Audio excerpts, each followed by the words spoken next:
Victor Tero joins us now from Singapore. He's a visiting research fellow at the University of Cambridge. Victor, what is the end game here? You've got the restrictions and bans and sanctions on tech companies, Chinese tech companies. Now you have sanctions on Carrie Lam and 10 other top officials. What is the Trump administration doing here? Well, I think it's part of a broader move by President Trump and Secretary Pompeo to really divert attention away from the domestic problems that the administration is having in the United States, as well as to drum up or to rally the base for their elections in November.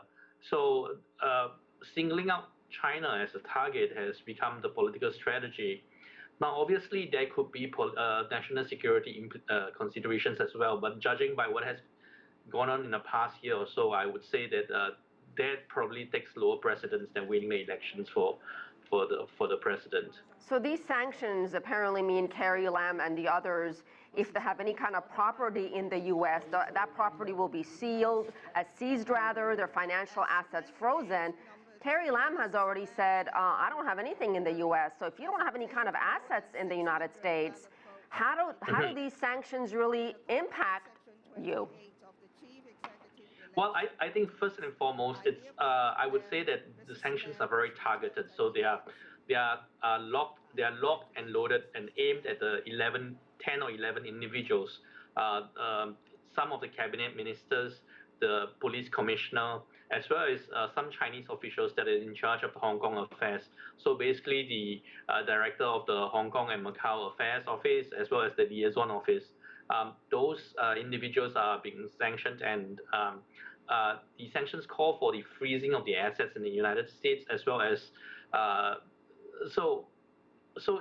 from my perspective, I would say that it's largely symbolic, because I'm sure the individuals concerned would have already moved their assets, if they have any, a long time ago, when the Americans and the Chinese government started to have frictions.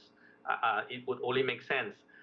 So it would have a feel-good effect for those protesters, especially those people who are anti-government in China, anti-Chinese government or anti-Hong Kong government in China. So the local Democrats might feel very good, because the Americans are actually seen to be doing something.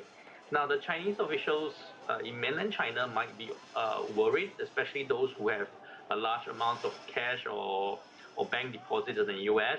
But it's not necessarily clear that the targeting or the extension of this will be extended to mainland officials. That has nothing to do with Hong Kong. And Victor, yes. Apologies for interrupting you. We're short on time. How do you think China is going to respond? I mean, if it's going to retaliate, in what form could that retaliation be, if you had to make a wild speculation here? Well, I think insofar as Hong Kong is concerned, I think I'm just restricting my remarks to Hong Kong. I think there's probably more restrictive moves on perhaps U.S. journalists in Hong Kong or U.S. officials in Hong Kong. They might seek to expel a couple of people that are seen to be aggravating things in Hong Kong, U.S. officials, I mean. They could also potentially levy some kind of sanction on or symbolic sanctions on certain individuals in the United States deemed to be, if you like, encouraging independence of Hong Kong. So they might actually even target the Secretary of State, who knows.